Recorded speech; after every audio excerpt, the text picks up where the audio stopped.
Shout out.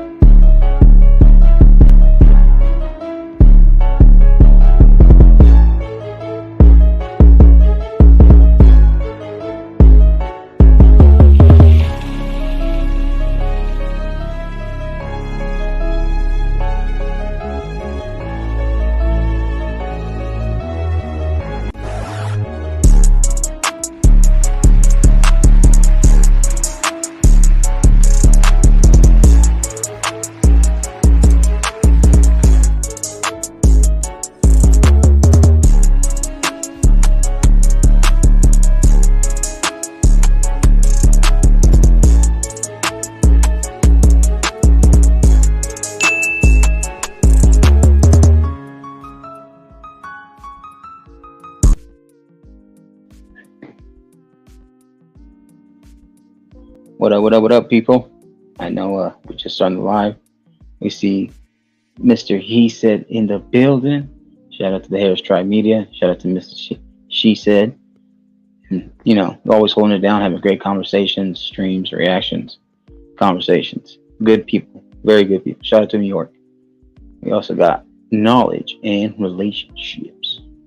We got N3 TV Network, Intellectual Soapbox, DJ Eddie King, Queen, First Lady Tammy, etc. The whole family.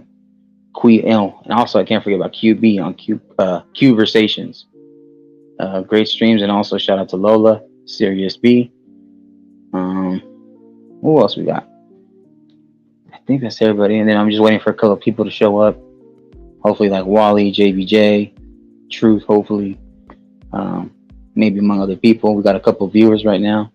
Please, right as we're going along, hit the like button, share, subscribe, and also if you can't catch us on live, when you catch the replay, please leave a comment.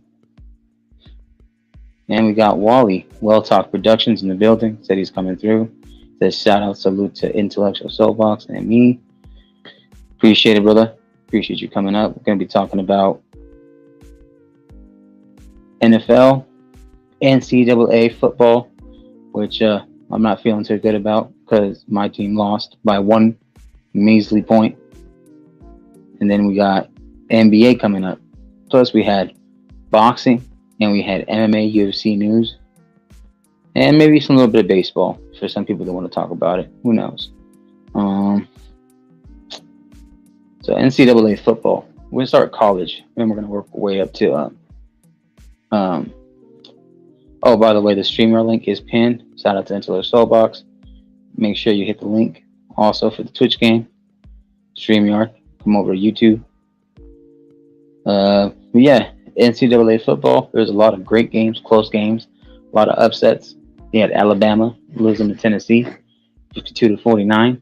You had the Chiefs. I'm sorry. Hold on. Let me welcome real quick Wally, Well Top Productions. Welcome, brother. What's going on, Marcus? What's going on, man? What's up, man? I'm glad to have you here, bro. Yeah, no problem, bro. Anything you want to talk about real quick? But because I know I just started with college football. Right. Okay. So what do you drop on college football so far? So far, I just talked about how Alabama lost. Every time Alabama loses, you got to talk about it, right? They had just lost by a field goal to Tennessee. The Tennessee Volunteers of all teams ends up becoming like both teams didn't have good defenses because they both basically gave up 50 points or so. Right. The defense wasn't there. It was just offense after offense, and end score was 52-49, and they were both undefeated. But obviously, Bama took its first loss. And obviously Nick Saban was, blowing a gasket, yelling at his team like it's a Super Bowl. Then you had my team lose, the Trojans, USC. They lost to Utah, of all teams, by 1 point, 43-42. I wasn't happy about that. I wasn't happy at all. I was pissed. Then you had UCLA. Nobody really cares about UCLA. Maybe some do, but I don't. Shout out to Enya Kenya. the sweetheart. She's always supporting people throughout all these YouTube streets. She says, hey at Intellect SoapBox and hey Marcus. Appreciate you. God bless you. But yeah. Oh, I also forgot to shout out to Be Easy and Big Rick's Labs because they also hold it down in the streams too, and also Ochi Patrice because Ochi Patrice had a stream earlier. Anybody who wants to watch her episode, what she did, talked about, music and the music industry and stuff and other things. Please check her stuff out. She's really dope content creator too. And shout out, she said, "Hey Wally." Yeah, but you know those upsets happen. TCU barely won in overtime to Oklahoma.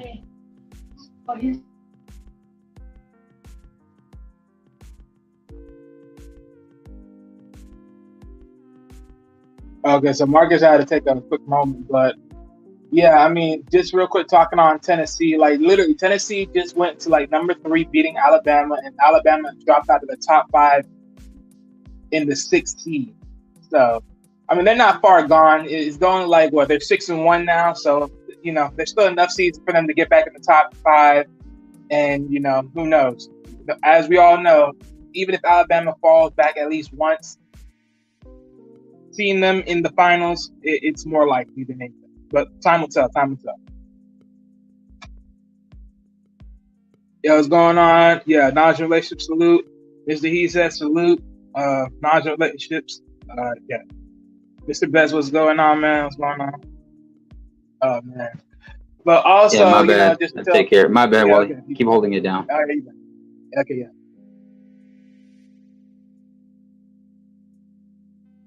Okay, he's gonna come back.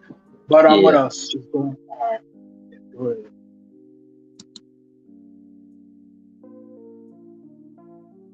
Also, man, football games today. Hey, the football games are wild today. I don't know what's going on. Upsets after upset. I don't know what's going on with people today, man. It's crazy out here. It's crazy. It is crazy. Oh my goodness. You know, so I mean, if anyone saw the Ravens and the Giants game, Giants upset Baltimore Ravens 24-20, close game. Rams outbeat the Carolina Panthers. That was like 2 touchdowns, 24 out of 10. That was just a dominant. But this is one of the most craziest games. I'm sorry, like, this is the most funniest game ever. This is the most this game was funny as hell. Because for me, I didn't think that this was gonna happen. I thought this was gonna be another blowout. But the Steelers actually outbeat the Buccaneers. Like literally, Tom Brady got owned. That was absurd. That was crazy. Just to see that happen, that was crazy for me, man. That was crazy. But, you know, surprisingly enough, man, I mean, the defense, they hold, like, Steelers hold it down. Whatever rework they did, and they handled that well because they hold Tom Brady to a very low, like a decent margin of numbers. They barely even give this man a chance to even score touchdowns by throwing. Because, let's see. He only, as far as I remember, he was 25 for 40. Like, that's 62.5% completion. 243 yards, only 1 touchdown he threw. I forgot who he threw that to exact. Oh, yeah, he threw that to Forsett. And Forsett, he basically carried some yards, and then, of course, he actually got some receptions. Yeah, man. NFL was, right. The Chiefs lost to the Bills as well. 24-20, and that was he ended up throwing a game-ending interception, Mahomes. Even though he passed for a lot of yards, he choked at the end because he had 2 picks in the game. One of them was crucial before that, and then resulted, I think, in a touchdown for one of those interceptions he threw. And this is a funny one. This is another funny game that I was like, wow. The Jets beat freaking Packers. Oh my god. 27 to 10. Well, I got to give a shout out to the Jets defense though, because the Jets defense held their own, Yeah. and then the offense just was showing out against the Packers, because the Packers this year was supposed to be one of the top defenses they had, um, and they folded. And then you had the Ravens lose. The Ravens lost today also. Yeah, I mentioned that one. Yeah, what was the score of that game again? Because it was a close That game, right? score was 24-20. The Giants went over them. There you go. And the Giants are becoming that team that all of a sudden is making some noise. Yep, big noise. And I'm like, what? And then, so the Jets and the Giants are both making noise. Yep. As part of the New York Eastern. Yeah, and then what was another team too this is another upset a little bit. The Falcons versus the 49ers, 28-14. Ish, I guess, a little bit ish, but the Falcons have shown us that throughout the season they're not a bad team. It's just that they had some bad losses. That's it. And then the Patriots beat the Browns 38-15. The Patriots are actually looking better and better as the season goes on. They're improving. Then you had the Jaguars lose to the Colts 34-27. You had the Bengals and the Saints. The Bengals beat the Saints 30-26. Yeah, that was a close game. And that was a good game too, because they seen Burrow. He balled out. And then Vikings and Dolphins 24-17 or 24-16. Yeah, that was crazy. I will say this to Teddy Bridgewater. He holds up a pretty good game because he threw out some good yards. Just the whole thing of the interception, that was the only drawback. Yeah, and then also you had the Vikings are just looking good. The more and more they mesh together, the Vikings are a complete package team. Yeah, I thought the Vikings were able to do a little bit more because the amount of work that was being put in, it just wasn't a little bit too much adequate. I mean, the first and third, they really didn't score much. So it was just a little bit off for me, but overall, yeah. Yeah, and the Rams beat the Panthers 24-10. Obviously, that would have been a no-brainer. Yeah. Because the Panthers aren't really a good team. And then like their receiver got kicked out by their coach in the middle of the game or some stuff. Robbie Anderson, their own coach, and the Seahawks beat the Cardinals 19-9, and it was just like field goal and like touchdowns here and there, but it is what it is. The Seahawks and Cardinals, I don't know, they kind of have to figure themselves out a little bit too. They got great players, they just got to figure themselves out. And then the Eagles and the Cowboys. It's the best Eagles right now. Yeah, the Eagles right now are up 14-0 against the Cowboys. It's 9 minutes left in the second quarter. The Cowboys, they had to punt the ball, so the Eagles have it now. They're not that far from scoring though, so you got to be careful. Because it could be a long night for the Cowboys. And then the Jets say, so SoapBox says Jets. No one's been a Jets fan since Joe Namath. Oh shit. Or that other running back. What was that running back back in the day? Curtis Martin. Remember him? I thought the last time no one was a Jets fan because that what's his name? O'Brien, that coach. I forgot his name. Oh, Rex Ryan. Oh right, Rex Ryan. Talking about when Mark Sanchez ran up his own center's butt. Yeah, I'm like, boy, back in the day, he crumbled. Oh, that was some crazy stuff back in the day. I don't know. Well, Rex Ryan had like 3 good years with the Jets as a coach. It's just that after like the 2012 season, that's when like the Jets fell apart. And it was 2009, 2010, and the 2010, 2011 season. Then like 2012, you didn't really hear from them ever again. And that was it. But they had like a good 2 or 3 year run with Rex Ryan. They made it to AFC championships, like 2 of them. They were close to making one of the Super Bowls, but they fell short. And then, what else is going on in the league right now? And the Buccaneers. I think the tight end got hurt. He had to get carted off the field. Cameron Brate. So that's another player down. So hopefully, Cameron Bray, hopefully he gets, recovered, speedy recovery. And, maybe Rob Gronkowski might have to come out of retirement yet again for a third time or second time. But, they're going to need some tight ends, man, because that's kind of like one of the things that maybe has Tom Brady succeeded with is having consistent great tight ends that can block and catch and yards after catch and can bulldoze through certain players. Right. I think that's the issue. The running game is good. It's usually consistent. It's their line and making sure the team stays healthy. That's the issue. Because you can't just. It's kind of like when the Lakers kept getting hurt and their roster, and they kept having to shift the lineup.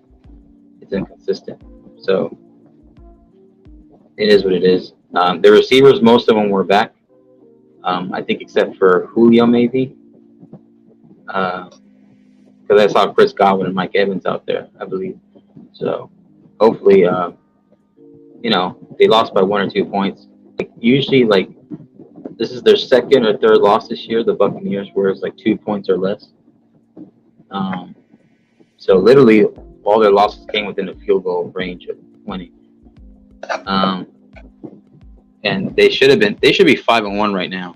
They should be 5-1 right now. I'll give them the loss to the Chiefs because they lost by a touchdown. And Brady actually probably had his best game of the year that game, where he passed for 4 touchdowns, almost 400 yards. And he's doing it at 45 years old. So yeah, there's that. A little bit back to college football real quick though. The TCU, when they played against Kansas, TCU beat Kansas 43-40. I believe it was to Oklahoma. My bad, Oklahoma. So TCU and Kansas, and they beat them in overtime. Close game. We also had. Let me see what else it says. Here it says.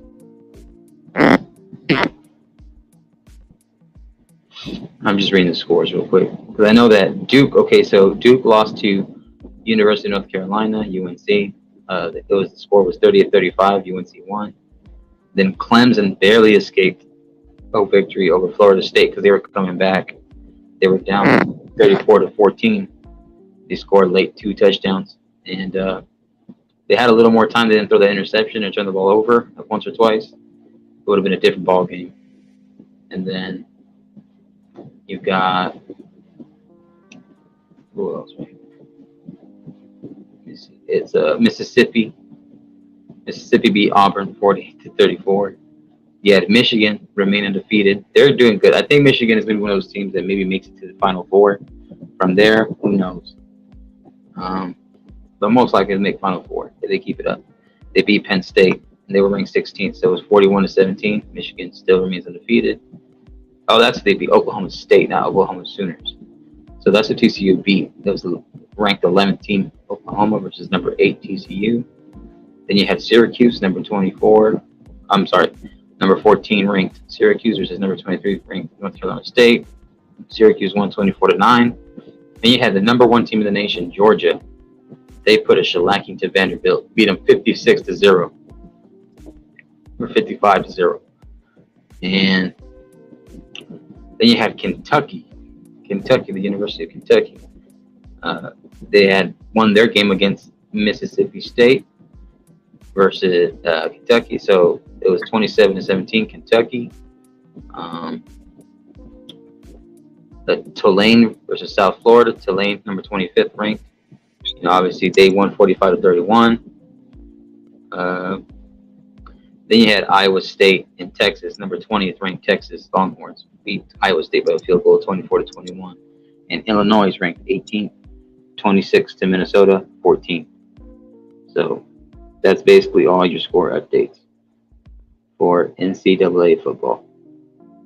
And you can go back real quick to NFL because I think we already named all the teams, right, that won NFL as well. I believe so. Was the Chiefs and the Raiders was Sunday? Monday night game, right? Last week.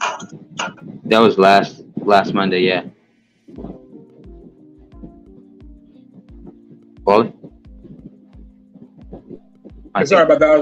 I was trying to mute this. But yeah. So that on that Monday night, that was also another close game.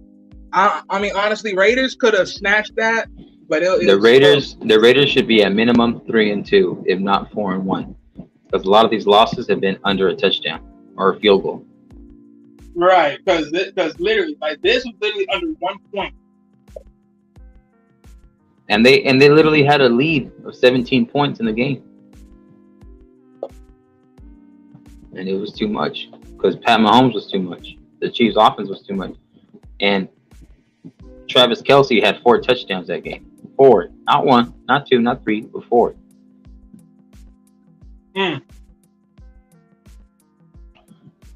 If it wasn't for Gronk being so hurt and maybe not retired a lot, he could have obviously. A lot of people rank Rob Gronkowski the number 1 tight end. Some people say Shannon Sharp. Others say Otto Graham.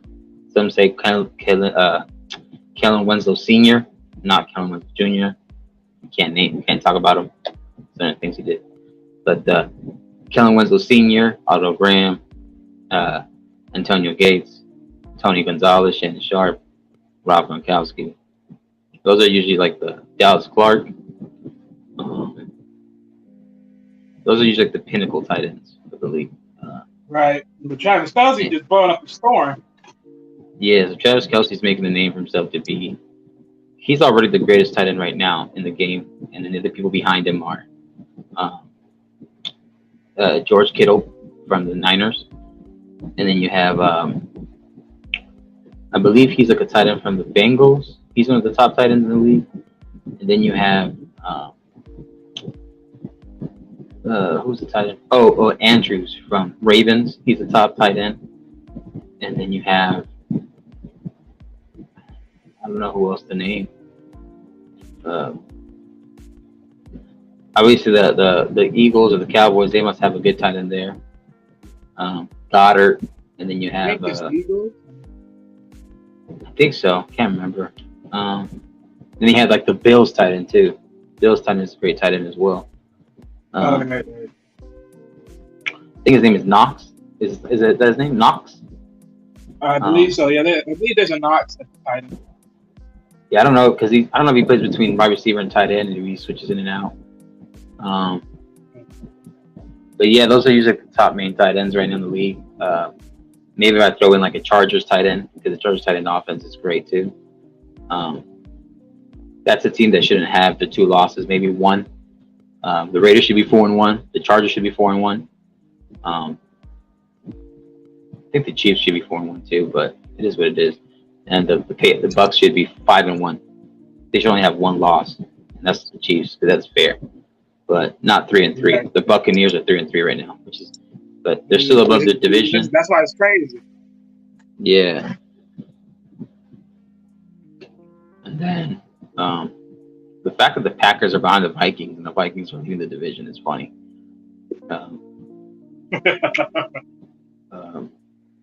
Yeah, if you want to talk about it real quick, bro, I'm just going to look up some more stats and news on boxing and MMA. If you want to talk about it while I'm muted, let the people know. Hold on. All right, so let me get to something real quick.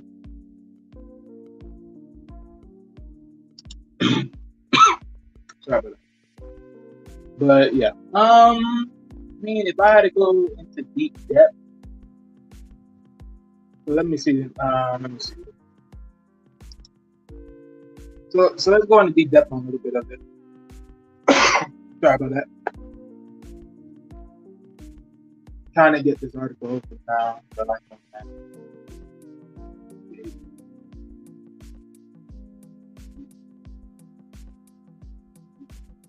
Right. So here's the funny take on it. So Ravens were actually on the up and up in the game, right? But New York rallied 10 late points just to sink Baltimore to go 5-1. So technically they're supposed to be 4-2. But so they holding their own out here. You see what I'm saying? So basically, if they were back 10 points, Ravens were 20, they were 20, they were 14 at the time of the game. and then they rally up 10 points just to make the difference overall, which is pretty good. It's pretty good on there. Okay, no, I'm sorry. I got that wrong. So they rally up 14 points. Why did they say 10 points? Y'all make no sense. All right. Okay, so they were down 20-10, and then they rally up 14 points. Y'all saying 10 points, right? So Daniel Jones completed 19 out of 27 passes for 173 yards, 2 touchdowns, one that went to the rookie wideout, Wendell Robinson, and the other to the rookie tight end, Daniel Bellinger. I hope I said that right.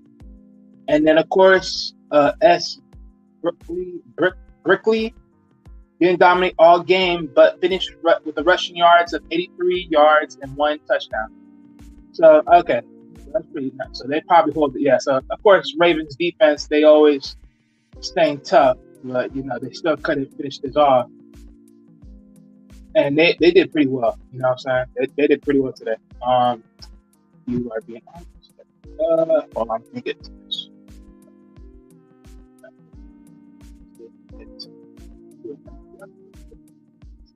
Yeah, that third quarter was pretty trash. Yeah, they're talking about how they underperformed the third quarter amongst the Giants. Let's see. But overall, so let's talk about. They're breaking up a reason why the Ravens lost. So basically, fourth quarter, the Ravens, they just quit. As they would say, they also collapsed. They did 2 turnovers, allowed 14 points, just 10 in the first 3 quarter. Yeah, the 3 quarter. Yeah, right.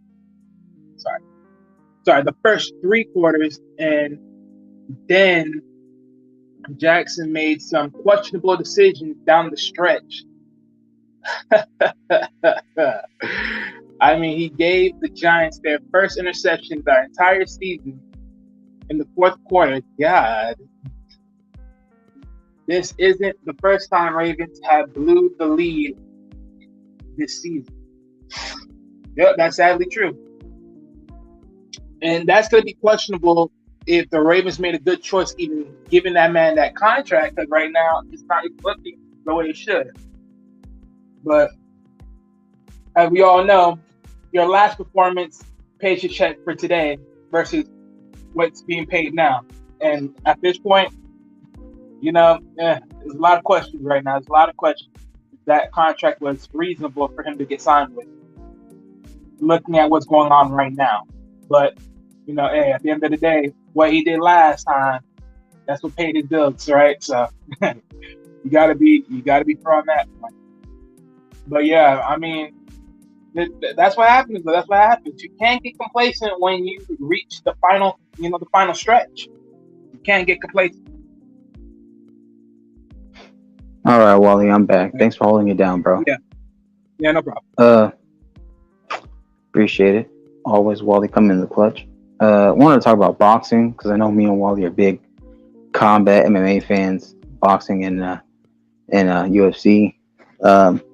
Real quick, Devin Haney, he retained his belt, his title. He's I think he's undisputed in his weight division. He has all the 5 belts, at least 5 that I counted. He beat Kambosos again in emphatical fashion. I believe it was unanimous decision or majority decision. It went the distance, but obviously it showed that Haney was 2 or 3 levels ahead of Kambosos. Just like in the first fight, it just showed that, hey, for every 1 step that Kambosos thought he was ahead, Devin Haney was 3 steps ahead. And Devin Haney, Tank, Rolly, and Ryan Garcia, and hopefully Teofimo Lopez. I think between a four tournament between those 4 fighters, maybe. I might even throw away. I may not even include Rolly Romero because he technically got knocked out by Tank. But that's a 4 championship. But the thing is that Teo doesn't want to come up wasn't want to cut weight to 35, but it's hard for him. He feels depleted. I think he feels better. He says at 140. He may even go up to 145 in the future. But yeah, right now, Tio, I think he's preparing for a fight at 140.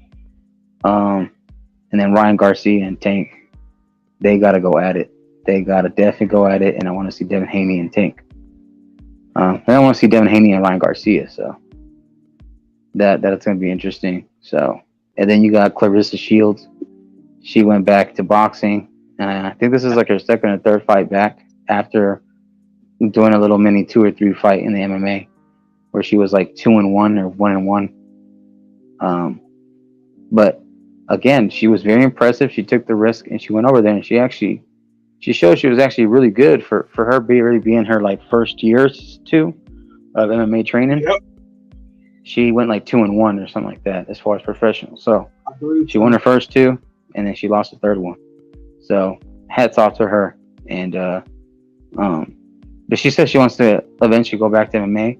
She just wants to dominate a little bit more in boxing and then go back to MMA, which I think is cool. It's perfect. You know, wherever, get your money, get your publicity, get your advertisement, your endorsements, sponsorships. Legend of sponsorships. Yeah. Give me a sec, real boy. Hold it down. Yeah, no problem. But that fight with Shields and Marshall was great. It ended in an unanimous decision, and in that fight, she became the greatest woman of all times. So, hey, you know, that fight was just downright monstrous. Let me get into some new. Let me get the article on it, and then I'll speak more in depth.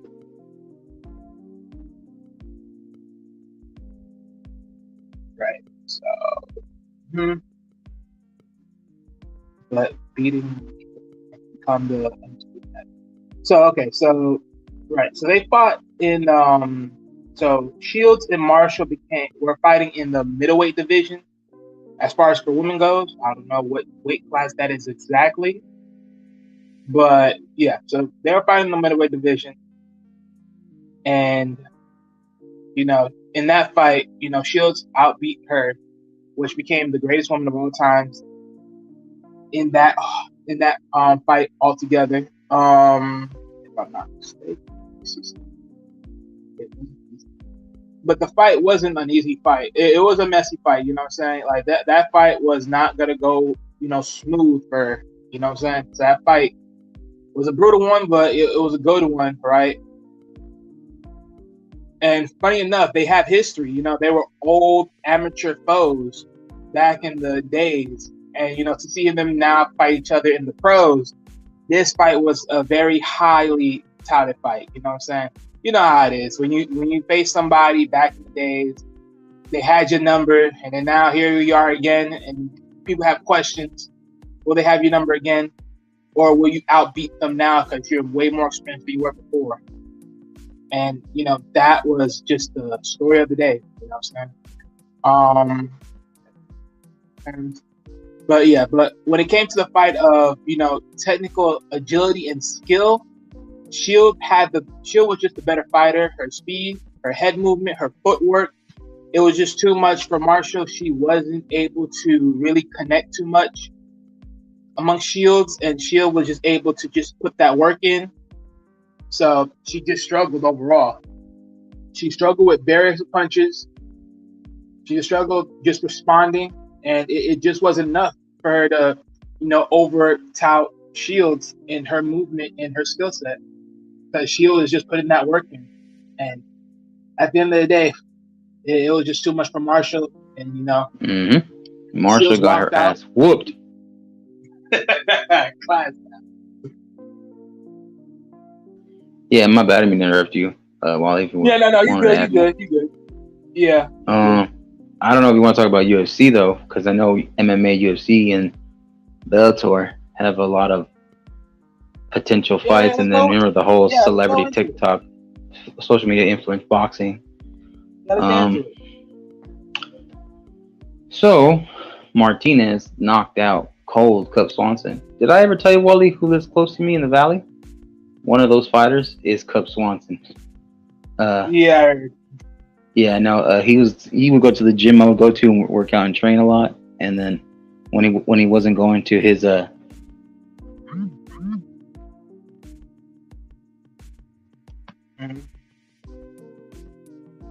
yeah, he had like a gym called True MMA, um, and that was like where a lot of up and coming fighters want to go through when they were coming through the Southern California district. Um, and then what's it called? He got knocked the heck out. Cub Swanson has been in the UFC for like 12 years or so, I think, give or take Yeah, give or 11. take.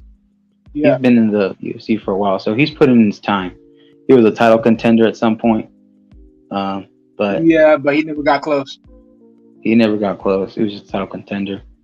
Um, yeah, and it just, he had a good run. He was one of the fan favorites of the UFC.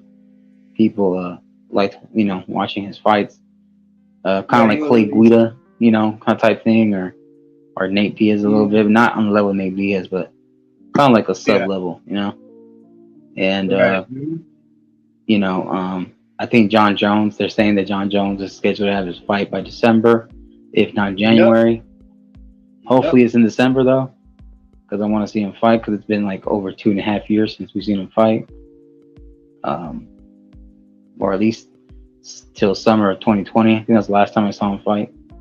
Um, so he's supposed to be fighting against Ngannou, but I want to see him fight against Miocic first. I don't want to see him fight Ngannou yet. That's just me. Because he kind of has to get his feet wet with the heavyweights in as far as a professional, actual pay-per-view fight, And I think Miocic is a good starting off heavyweight opponent. And then maybe you can go with Ngannou after. If not, make Ngannou a third heavyweight fight, not his second or first. Because what if Ngannou really does knock him out, or really does hold him down and whip his butt? What happens then? Mhm. Like, are people gonna all of a sudden now bump us down? Like, see, people should have listened. He should have took his time, not rush it. Even though he's, he's been on the couch and besides training and all that, not having a fight for, some odd 30 months or so.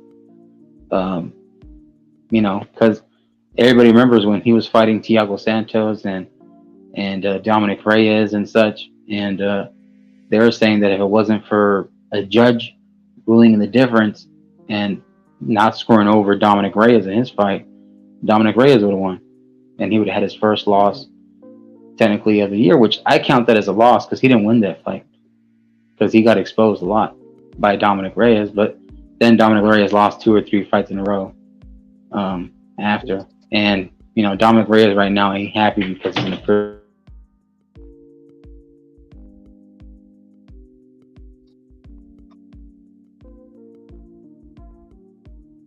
All right. Technical difficulties on Marcus' part. Let's give it a moment before I switch up a slight combo real quick. All right, so I'm gonna just throw this one up here. I mean, for those that know of MMA amongst UFC or just any of the MMA corporations, so there's been some noise out there about Jorge Masvidal thinking he deserved a title shot against Leon Edwards, and I'm sorry to say it, but Jorge, bro, no, you just don't. You're on a losing streak, bro, and you haven't won one fight yet. I mean, I don't know where you are in the rankings for that matter. You just don't deserve a title shot at this point. I mean, anyone that deserves a title shot is the former champ. So that's all there is to it. Other than that, wherever you are on the totem pole, you just need to wait your time because you're nowhere close to it. But just to add a little more, incentive, and then the word on the street is from Michael Bisping, who's also been a UFC fighter for a long time, but now is a commentator. He believes that Oliveira is one win from passing Khabib as the lightweight GOAT. Now, personally, it's a give or take for me. I don't really see that overall. I mean, I guess from the time frame that Khabib was at his most healthiest, and then running up a straight win streak, and then of course winning the title and then defending it, I guess I can get to that point. But just it's a give or take for me. It's a give or take. But but yeah, but don't get me wrong, Oliveira is really good at what he does. He's shown to improve very well. I believe, but here's the reason why I would say he wouldn't pass Khabib is because one, we haven't really seen Khabib really shape to anything just in his overall career so far. And Oliveira, we have seen him really shape to a lot of things as far as just being able to be knocked out. And, you know, there's been fights, they still show that he can be still knocked out. It's not like he is knockout prone. It's just the right piece of combinations and timing to put him out and at least have the right position to clean him out. Because as we all know, he's a great submission artist. So that's the one thing that saves him from ever being clearly defeated by a lot of people. So that's just my honest opinion. But he's on a great run. He's on a great run. He's finishing. He's neither TKOing or submitting people left and right. And he just classing out people that are in a lot of ways just you would think is better than him, but he's just classing them out. So once again, this is just it's a good presence for him at this time, especially at this time. You would think most guys that have been in UFC long enough, they wouldn't never find their way to the top of the mountain. But Oliveira shows otherwise. He's at his most healthiest peak. And to be honest, he is one of the Brazilians that are keeping the Brazilian name as amongst fighters up there because, you know, back in the days, early in UFC days in MMA, Brazilians were really running up the course of being champions. And right now, I believe he's mainly the main one right now. That's the main champion as a Brazilian, while there's others that are just amongst other ethnicities. So he's holding it down. Yeah, bro. I appreciate it. Keep rocking it down though, real quick, because I'm taking care of something with my dog. But yeah, no problem. Keep it. Yeah, no problem. Let me see. Let me see. But yeah, but to go back to the boxing, man, Wilder, woo, Wilder, hey, Wilder came in there. Man, Wilder knocked came for that guy out in one round. He came for the smoke. Hey, man, look, I had to look up the replay. The play of it was only like a minute and 41 seconds because they only show like just the moments. And if I'm not mistaken, they said that this man only shot 3 punches, and the fight was already over after that point. I'm like, oh my, only 3 punches? God, leave. This man KO'd his opponent flush. I mean, to be honest, but overall, man, you know, Wilder at 214, he is looking healthy. He's looking fresh.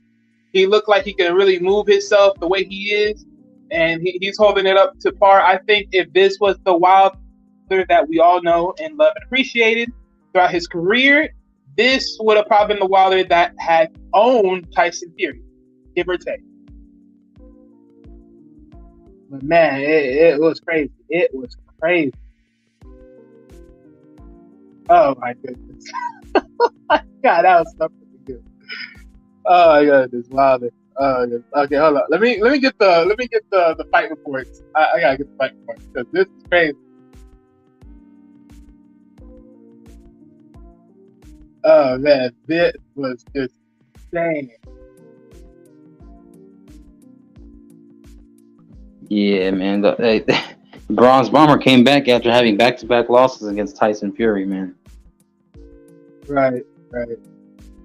Oh my goodness. This is just a bombshell. I really want to see Deontay Wilder fight Usyk. I want to see Usyk fight Fury. I want to see Ruiz fight Fury. That would be interesting. Right.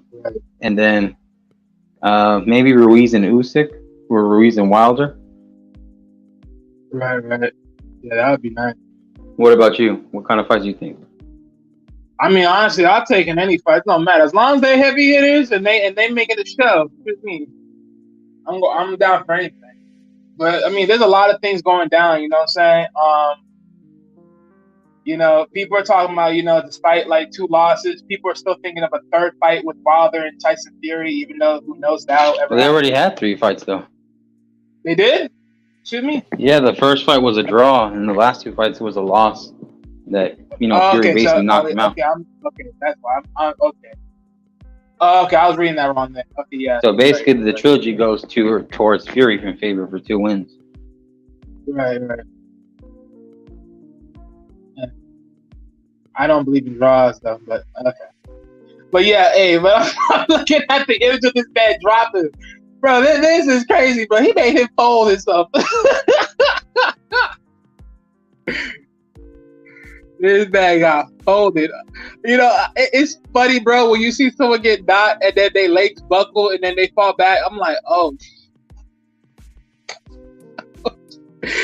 Bro, I swear the ricochet of it is just too much for me. It's too much for me. Oh, man. Crazy.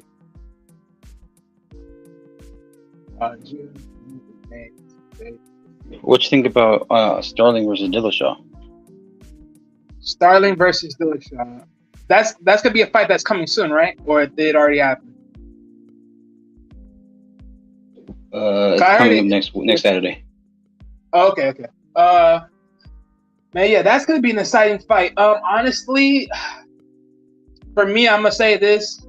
Based upon that fight, it's gonna look like it's gonna take, depending on the skill set of striking. I don't think Sterling has enough wrestling to really out grapple Dillashaw that much to a certain degree. So even if it were to get to the ground, I don't think so. He has enough grappling to out grapple him. I think it's going to be a stalemate. At best, he probably has him in like just the top position, and he throwing some punches, but nothing more, nothing less. Unless he gets like a very wild hit that rocks him. But other than that, I think it's going to stay up to the stand-up game, and if it does, he's going to lose that title. I believe TJ will win that title, and he'll be right back as the neither featherweight or bantamweight champion all over again. So yeah, bantamweight time.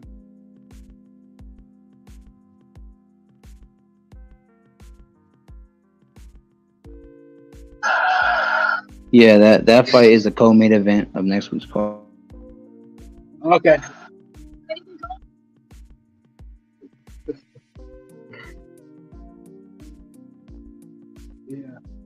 Yeah, but I see TJ win that. I think TJ just has a better, more round game than Sterling does. Sterling, he got a little something here and there, but but it's not enough. I don't think so. It's enough. Unless that striking game gets worked out very well, it's not enough.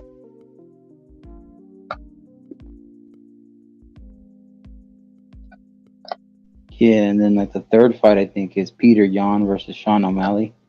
That's the other.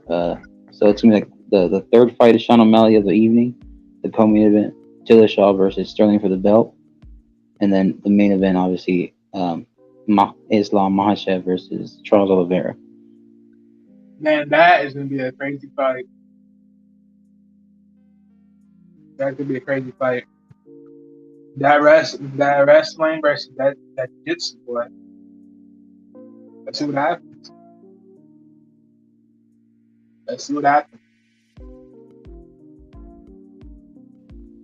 I will say is this. Amanda Nunes gonna fight soon too, or no? Who? Amanda Nunes. I don't know. I mean, I know last time she got her belt back, but I don't know when she'll fight again. Who she fighting against? They haven't named nothing. You already know she basically not that whole division, so it's like, who else is next? You're either gonna do another rematch, which is gonna be like what, the second to third. She practically cleaned out that division, I think, in most cases. I mean, at this point, they just gonna let her just sit. I think they just let her sit back and just wait for a new competitor to rise. Other than that, I think it's just her time to switch camps. I mean, like switch, switch people up. I mean, I think she's time to go to another women's MMA and be the champ over there. I mean, let's be honest here. I mean, unless the UFC signs some big newer faces that are making some big splashes. I mean, at this point, she cleaned out the top 5, the top 10, probably the top 15. At this point, you're just hunting for opponents now. This is over that. All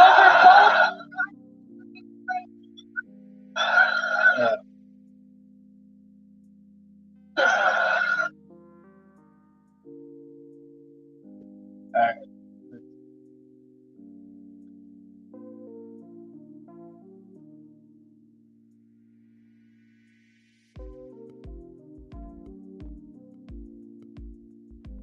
But yeah, there's some other stuff going on. Give me a moment, guys. Give me a moment.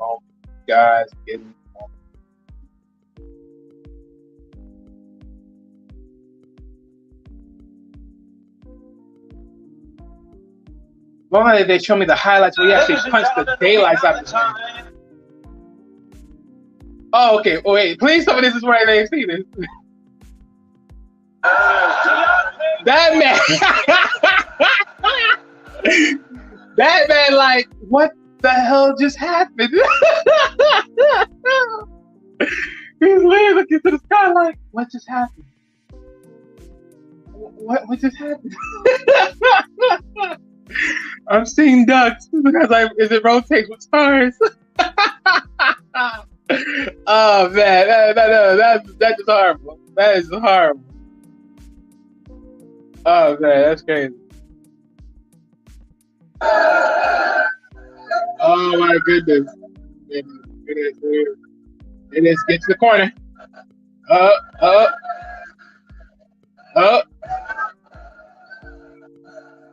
One jab. Big counter shot. Got clipped. They got clipped in a counter shot. Wait, right say it again. Oh. Say it again. He got clipped in the corner shot.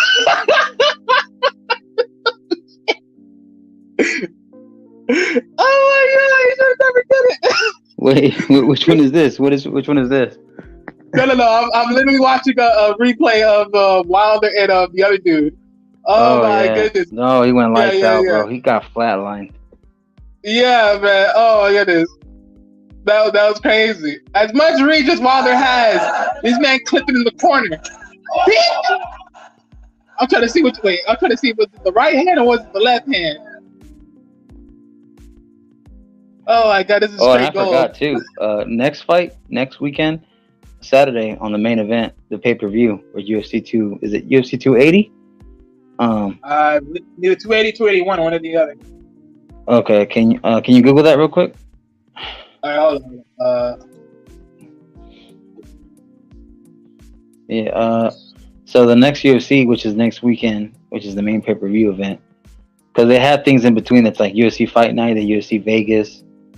I think it's the Fight Night that's to something, but I don't know. So what is it? Is next one is what, UFC 280 or 281? Yeah. So next pay-per-view is UFC 280. It's 280. So the next Fight Night will probably be something else.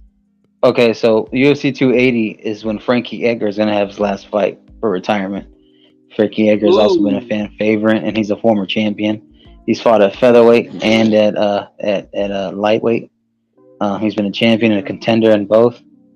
I think. Didn't he went to also bantamweight as well? I think he went to bantamweight too, but that's just too much weight cut for him, especially at his age. He should have stuck between featherweight and lightweight, in my opinion. But then again, who knows? There's a lot of heavy hitters now. Right. Because my thing is, I believe he was fighting in bantamweight, and I think at that point it just became a slugfest. I mean, he faced some very nasty shots, some knockouts. I think he fought against Chito Vera and I can't remember who else. I don't know. Is Chito still bantamweight or is Chito going to featherweight? No, I think it's a mix. I believe, if I'm not mistaken. Okay. Yeah, that's always a good component to have in your contract is to either be have like a dual weight division contract clause so you can fight in one or the other, or multiple. Um, Yeah. I just think so. That's beneficial because when you think about it, if you want to cut down 10 pounds or move up 10 pounds or 15 or whatever, you can have that between those three divisions. So if you're fighting at like 170 and you want to cut down to 155, you could do that, or you could fight up at 185. And I think BJ Penn did that too, right? Because BJ Penn bought at 155, 175, and like 180. I think he fought like in three No, divisions. if he fought at 180, that was a rare incident. That's probably like early in his No, career. well, because that's in his contract clause. Like that's why BJ Penn stood out amongst a lot of people because he was one of those guys that he didn't give a f. And Right. Also shout out to Daryl Long. He's in the building. Shout out to Daryl. But yeah, it's just I don't know. BJ Penn also, you kind of been seeing him on TMZ and shit, and he's been getting in public fights and all that. And this is all recorded and it's all proven video, like fighting at clubs and bars and bouncers. And it is what it is. But anyways, back to the topic. The reason why I was bringing that up was because a lot of former fighters, one of the ones that are a former UFC fighter who's known as one of the greatest, Anderson Silva, and he's going to be boxing Jake Paul soon. So that's going to be a great fight as well. When's that fight, Wally? Yeah. I hope he knocks him out. When's that fight? I don't know. I think that's supposed to be happening soon, though, as well, like in a couple weeks. Yeah, because they did name that a long time ago. So, yeah, I think it's maybe for November. Maybe is it November or end of October? Okay, hold up. Let me look it up. But yeah. And what do you think about Masvidal thinking he owns or deserves a title shot for the fans? Or whatever? You're right. I mentioned that earlier. I said no. Yeah, he's been on a 3-fight losing streak. Exactly. Exactly. Not only did you lose twice to Kamaru, you got knocked the hell out by Kamaru in the second fight, slept, and then exactly. Colby Covington just outclassed you. Like it just showed Colby Covington was 2 or 3 levels ahead of Masvidal. And it's said because it's 2 losses in Colby Covington's career as a professional fighter has only been to Kamaru. So if it wasn't for Kamaru, Colby would be the champion. Right. So so for the Anderson Silva and Jake Paul fight, that's going to be October 29, 2022. That's going to be happening in Arizona. What day is it? October 29. That will be, if I'm not mistaken. That's not this Saturday coming up, but the next Saturday. Right. Yeah, I think so. Yeah. Okay, so the final Saturday. Wow, that's this month. That's this month. Oh wow. So week after week, we're going to be getting some good stuff. Oh hell yeah! October's loaded, people. October's loaded. And then remember that YouTube guy that's like KSI's brother Deji is fighting Mayweather. Man, I want to see Mayweather just knock him out, just to have fun. Oh yeah, boys! All these celebrity boxing fights, I swear to you, guys. But they're getting the most points, though. I can't blame them. Yeah, that's true.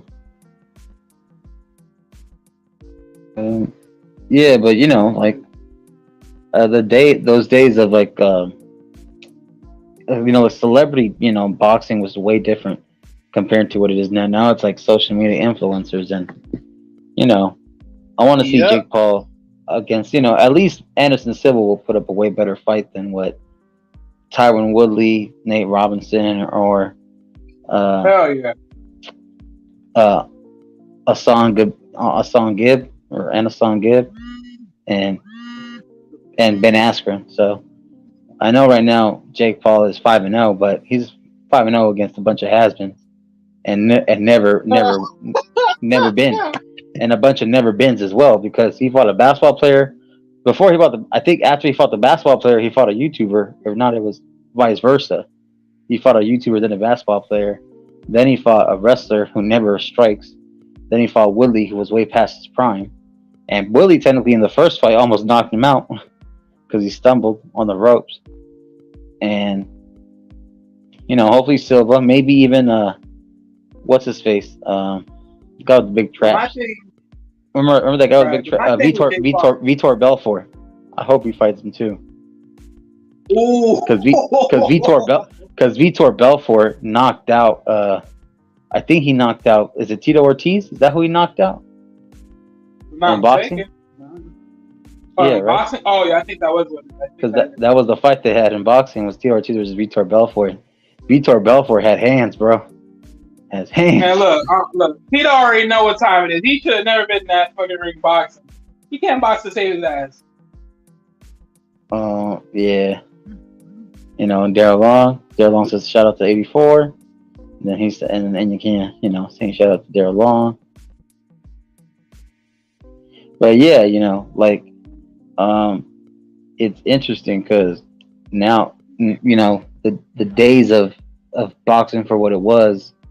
Do you think they're adding more eyes to the sport or more disingenuous fans to the sport? A little bit of both. Yeah, okay, I see that too.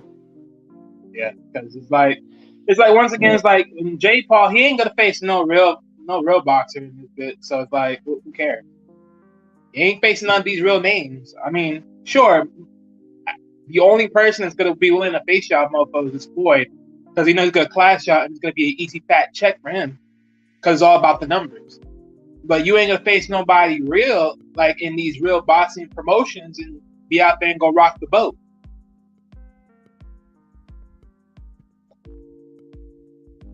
To me, the way they talking, shit, me. I'm waiting for one of them to call out freaking Canelo G. I'm waiting for y'all to call out freaking Canelo Alvarez. I mean, call out Triple G, call out Alvarez. Let's see what y'all do with him.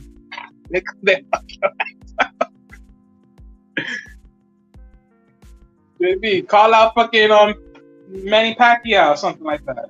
Well, to be fair, those fighters you named, Jake Paul doesn't deserve to be in that circle with them tiers, because that's just gonna give him more clout. That's what I'm saying, though. That's more what I'm ego. Saying. Plus, but remember this: Jake Paul's a way heavier weight class than them too. These guys are weighing in 170, 165, 160. What the fuck? Why doesn't he fight someone his own size?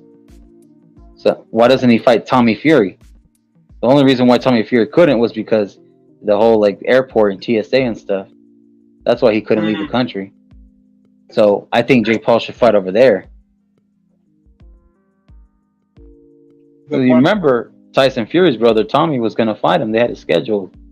But then that stuff happened and he couldn't leave the country. That's what happened. I see. Yeah. Shout out to Alonzo Hall, the All-Star advisor. He said, salute. What's going on, Alonzo? To you, brother. Hey, but look, I know one thing for sure: they're never gonna call out Wilder. If they call out Wilder, I'm laughing my ass off. Oh man, wait a minute! Alonso's letting us know, the All-Star advisor, that Philly is going crazy on them Cowgirls, which means the Cowboys are down bad. Let me just check that real quick. Mr. Best says salute to Alonso back.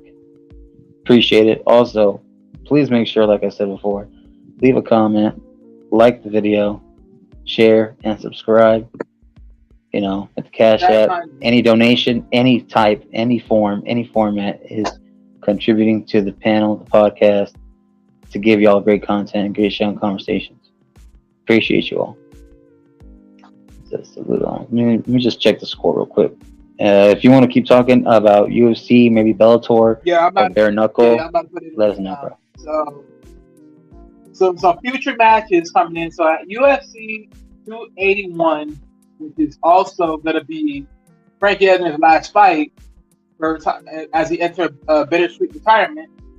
November 12th, which is where UFC 281 will happen at Madison Square Garden. The two future title fights are gonna be Carla Esparza versus Thang. I don't know how to say her name properly, so I'm gonna say W at strawweight. And in the co-main event, uh, Adesanya versus Alex Pereira. Oh my goodness! I've been waiting for this fight. I've been waiting for this fight. Now, as far as for the strawweight fight amongst the ladies, see, I don't know if Carla is going to be in that prime position to really hold that belt. Funny enough, she was the first strawweight champion entering in the UFC after winning that fight series, and eventually after that, because of facing, I forgot who she faced. I think it was oh my god, I don't know how to say her name properly either. But it was she was, I believe she was Russian. I believe, yeah, she had to be Russian. But the Russian female fighter, Joanna. I don't know how to say her last name. So Joanna J. She literally put her out. So she's been away from the title picture for a long time. She just got back into it. But I think when she faces Zhang, this is going to be pretty much of a closure for her, because Zhang is one of the beasts. You're talking about Joanna Jacek? Yeah, John Jacek, yeah. I think she was the one that took the top from her, right? The first time? I think so. I believe so. You're right. So, because it's been around the way, right? And I don't think so she's going to be able to handle that Japanese fighter, Zhang. I think she's going to take that belt from her and, send her packing. Because she's monstrous with that striking, and I don't think so she can take her down. So that's going to be one long night. But who knows? Who knows? She got back into the picture, even though that title picture was a little bit wonky, because that fight was really iffy. I mean, honestly, I didn't really see a winner in that fight. It was more of honestly, I had to call that a draw, because it just, you really couldn't really pick who was the victor of that fight. It was just... Which one? You talking about when Zhang fought Joanna the first time? No. I'm talking about Carla Esparza versus, I think it was, what's her name? The fight that she won the title. I forgot her name though. Against the Taekwondo. Is it Jessica Andrade? No. Is it Rose Namajunas? Yeah, Rose Namajunas. That's what I'm talking about. Yep. The other thing too that also I noticed was I don't know if you talked about Juliana Pena, and hopefully the trilogy fight that I think they should have the trilogy fight, in my opinion. Right. Yeah. I see. Because it's 1-1, so Amanda Nunes beat her the first time. Oh no, I'm sorry. Juliana Pena beat her the first time. Amanda Nunes beat her the second time, and I think, just to be fair, it should give back as an honor for one final trilogy, and that's it. A third fight. Right. To just find out who's better. It's 1-1. So, and I just want to read real quick what Anya Kenya said. It says, right. I see the Cowboys. I just looked at the score too. Cowboys and Eagles. Game is Cowboys 3, Eagles 20. Whether it mean the Dallas is having a bad night or Philly is that good? Well, it's more that Cowboys are having a bad night. Both. And Eagles just capitalizing on it, because Cooper he's already thrown 2 picks in the game, 0 touchdowns, not enough yards. Please don't laugh if that's a silly question. No, not laughing. Taking it serious. That's not a silly question, no. Yeah, but to the Pena thing, I think Pena, if she wins 1 or 2 fights, then yeah, we can have that trilogy fight. Because remember, she automatically had the rematch with her, and then she lost the title. So you already know how that is already gonna look. So more likely she wins like 2 fights, 1 or 2 fights, and that she gets the rematch. Yeah, that's what it goes down to. That's what it goes down to. What else is there? Other MMA fights that I want to name. Dustin Poirier versus Chandler. This is going to be another smash up fight. I love seeing this one. I can't wait to see that one, or at least hear that one go down. I want to be extra petty. I want to be extra petty. I want Chandler to win. Because that way his record is 3-2. Because technically his record right now should be 3-1 instead of because that Justin Gaethje fight. Justin Gaethje was just a better overall fighter in that fight. But as far as the Oliveira Chandler fight, Chandler was actually dominating Oliveira until the end of the second and beginning of the third round. He got dropped though. But that's the thing though, because Oliveira got dropped like twice in the first round. Yeah. Yep. Like 2 or 3 times. Why. And you thought Oliveira was out, but then the bell rang. Right. Then the bell rang and it saved his ass. And he somehow came back like a fucking koala or a snake boa constructor and tapped him out. But that's my no, I think he TKO'd him. He didn't tap him out. No. Man. So yeah, Oliveira tapped out the other guy. What's his name? Chandler. Not Chandler, but the guy that you named. Oh, you're talking about Dustin Poirier and Gaethje? Yeah, Gaethje. He tapped out Gaethje, and then when he faced Chandler, he also tapped out Poirier. Yeah, I know that. Yeah, I know he tapped out Poirier. But Chandler, he actually TKO'd him because he was putting on a clinic and he was grappling him, and then he caught him slipping, and then he TKO'd him on that strike.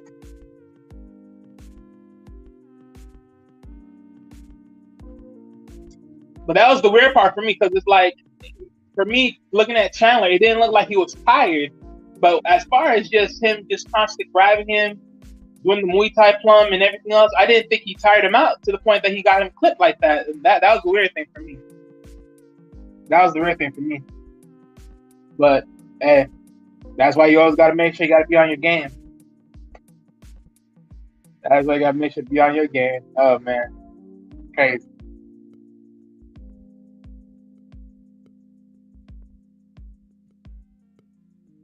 But what else is there?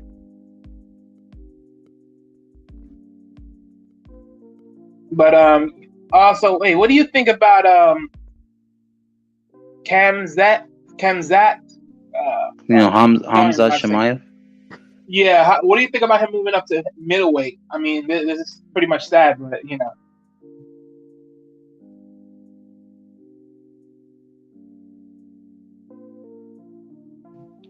Nah, I think he should stay at welterweight. Yeah, but he's saying as far as his weight cut, because funny thing is, I forgot who criticized him, but it was actually Khabib. He criticized him for the fact that you're not around your people because the fact that you miss weight, that's a damn shame.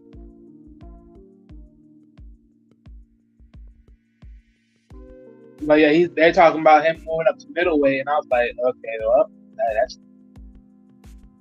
I mean, you're practically winning, and you're on a win streak, and then you gotta leave welterweight for middleweight. Okay, you're not being disciplined.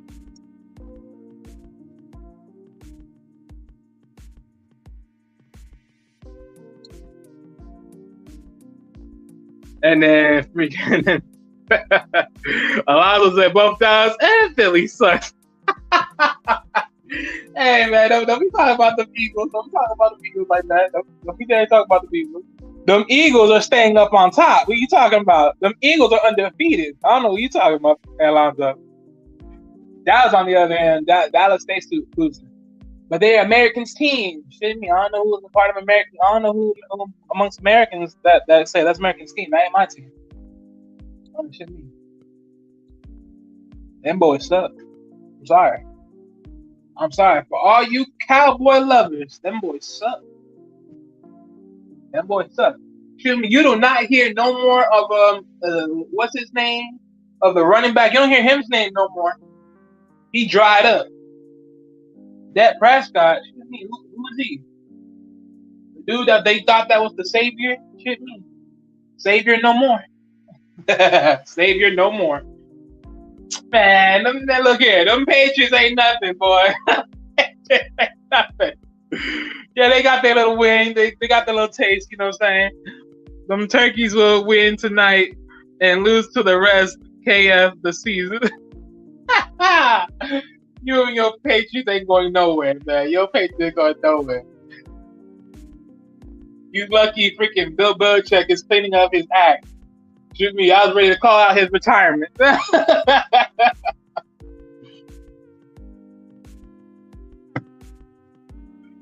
I will say, you know, they did clean up the Browns, but they did clean up the Browns. That was sad. That was sad. I thought the Browns were gonna have at least a decent defense haul to make that a close game, but they didn't came to fruition. God damn.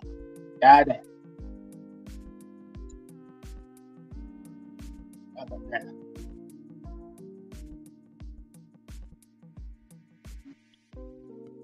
Oh man, I don't know what about it. 23. This is funny as well. Okay. Okay. Crazy, guys. Today's one crazy game. Today's one crazy game.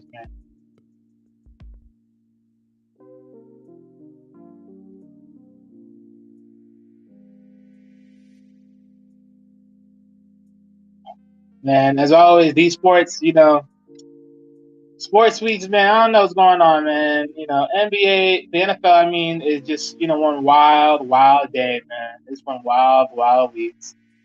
All these injuries, all these things. And I'm still tripping about the whole Steelers and Buccaneers game. Like, how you let Mitch Trubisky, out of all things, come back into the game and upset y'all to win 20-18. I mean, it was a close game, but still, y'all should have won. And I'm saying this against my own Steelers. Y'all should have won. Because we were freaking out of sync. And then to top it all off, freaking Kenny P, he got concussed. Man, a lot of quarterbacks are getting concussed this year. I don't know what's going on. Y'all need to check y'all health. It's crazy out here. We got a rookie quarterback doing his thing. You mean he's doing his thing now? Now. Yeah, now. Oh, man. Oh, goodness.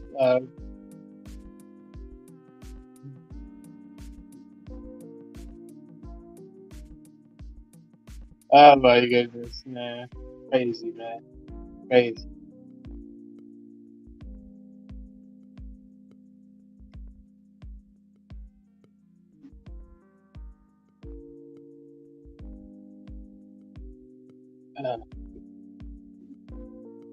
Let me look at some things here.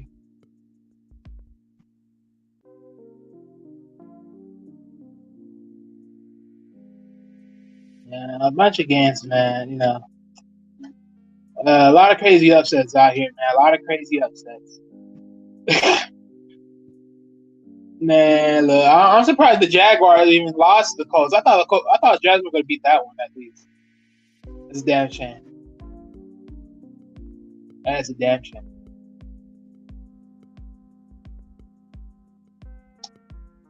Oh man, crazy day, man. Crazy day. Let's see where the standings are. Let me see. It says that was a setup. They missed a 2-point conversion. It says the conversion had a flag and they didn't give it. Game's back on. I'll be right back. Yeah, we got a quarterback doing his thing. Yeah, he's talking about amongst his Patriots. Oh, yeah, not the schedule. Let's talk about schedule. Standings, people. The standings. Yeah, we also got to make sure we talk about NBA. Do you want to talk a little about NBA before? Because I know I'm trying to keep this to like a 2-hour show. Yeah, no problem. Go ahead, man. Set that off. Yeah. Well, okay. Well, let me at least speak on the standings real quick, so that at least before we go switch over. So right now in the AFC East, Bills are running up to 5-1.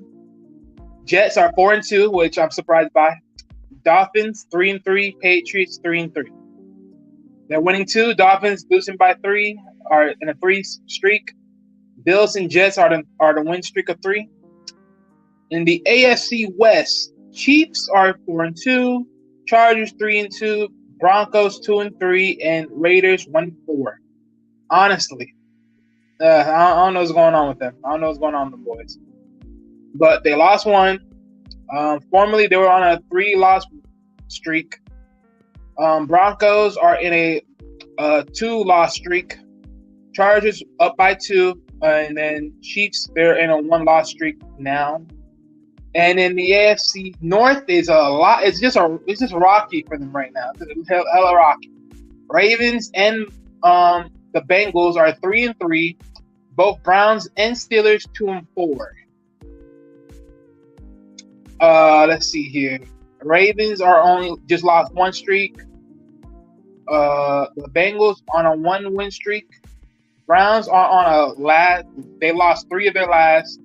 And then Steelers, they won 1. So this may look different next week, give or take.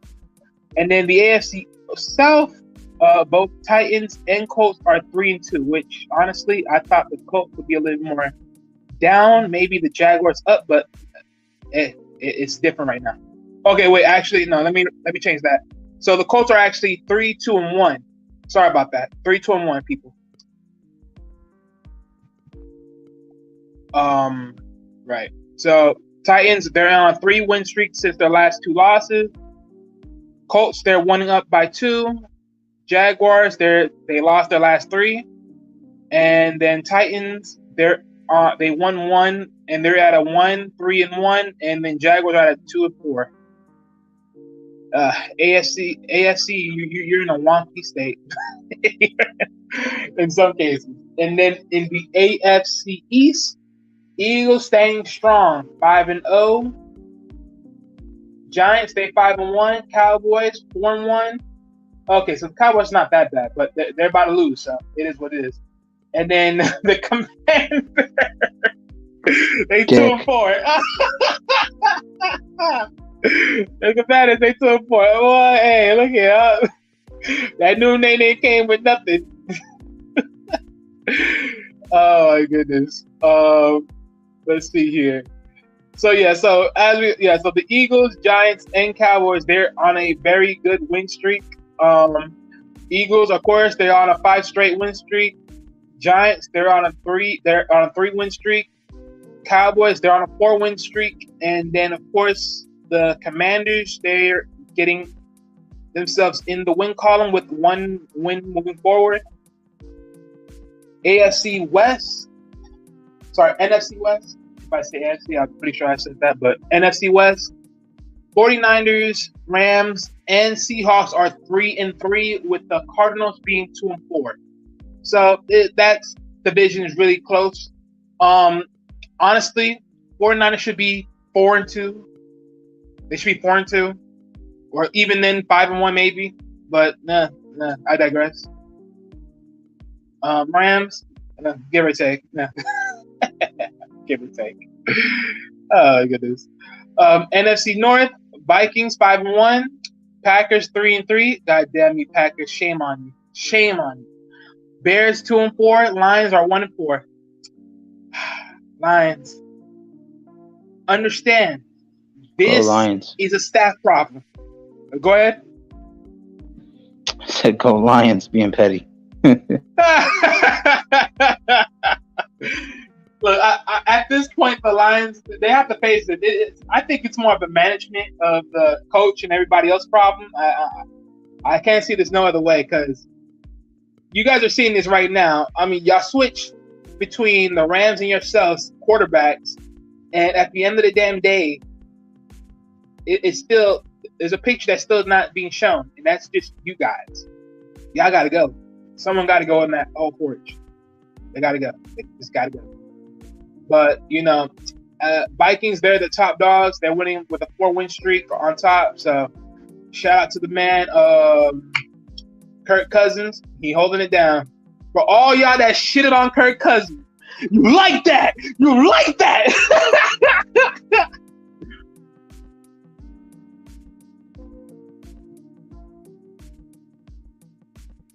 And, of course, we will not promote. How dare you, sir? Being petty as always. shake my Hey, head. look here. Look at my name. Look at my name. Whoa, let's talk some ish. I ain't here to talk some ish. I know. Bro. Okay, real quick. NFC South is Buccaneers and Falcons 3-3, Saints 2-4, and then Panthers are 1-5. Panthers are literally in a 3-loss streak right now. Panthers are one of those teams that could have been 3-3, maybe 4-2, but again, it is what it is. They'll be falling back for a good time because their quarterback is injured in his foot or ankle area. So, yeah. Yeah, so, we've got those division standings, and we also have the update for the CFB, college football, but also top 25. For whatever reason, because USC was ranked number 6, but they lost by 1 point to the number, it was like a top 20 team, top 15 they lost to, and then they want to bump them out of the top 10. Makes no sense. You should have still kept USC in the top 10, in my opinion. Yeah, maybe not number 6, because obviously they lost, right? Maybe go down to number 8, maybe number 9, maybe, or 10. Yeah, they could have just backed them up. I say number 9, maybe number 8. That's just me. 2 or 3 spots. And then, that's their first loss of the year. Right. Because if they backed up Alabama number 6, then they could have just backed up one or because Alabama was like, I think, number 3 or number 4. Yeah, I think so. Yeah, they're number 3, I think. Yeah, and they bumped down 2 or 3 spots. So why couldn't you do that for USC? But then again, I remember it's all a scam. So fuck them. You know how the sports politics do it. You know how they do it. They have to rationalize all these other crazy scenarios. But then, if speaking of irrational things that happened, remember when the Warriors, Draymond Green punched Jordan Poole? Oh yes. Yes. Smooth transition, right? Remember how he said irrational? Right. Right. Yeah. So I guess they had talked about it because they shook hands during one of their preseason games, and they're cool about it. And even Jordan Poole was like, "We're cool. We're past it. We're homies still. We still want to win the championship, and that's it." Draymond Green knows that. Yeah. They need Jordan Poole. But I have to be a little petty myself. Word on the street is this may be Draymond Green's last year. He's trying to get a title, and then he might be out. So speculation, people. Any speculation? Yeah, I think Draymond, he has like 1 or 2 solid great years with the Warriors. Because I think Draymond, he's going to be going on his 10th season already, right? In the NBA. It's like his 10th year. So once after you hit 10 years, you kind of see maybe a bit of a decline. Maybe once they hit like a full 15-year career. I don't think a lot of these players are going to be playing until 20 seasons like LeBron, or Kobe, rest in peace. But, I hope, because I know when Curry was his first year in the NBA in 2008, I was a freshman in high school. That was Steph Curry's freshman year. And he was great that year. He showed out as a rookie. And then the years came by, and then they got Clay, they got Draymond, they got him out of college as well. Harrison Barnes, Leonardo Barbosa, Maurice Spates, I mean. And then you had Varejao, you had Lee, you had Kevin Lee. Is it Kevin Lee or was it Brent? Is that the right one? Kevin Lee, as far as MMA, the white guy that he played for the Warriors. The white guy, Kevin Lee. Oh, okay. I think so. Yeah, I think you're talking about that. Yeah. So you had Kevin Lee, and then you had Bogut.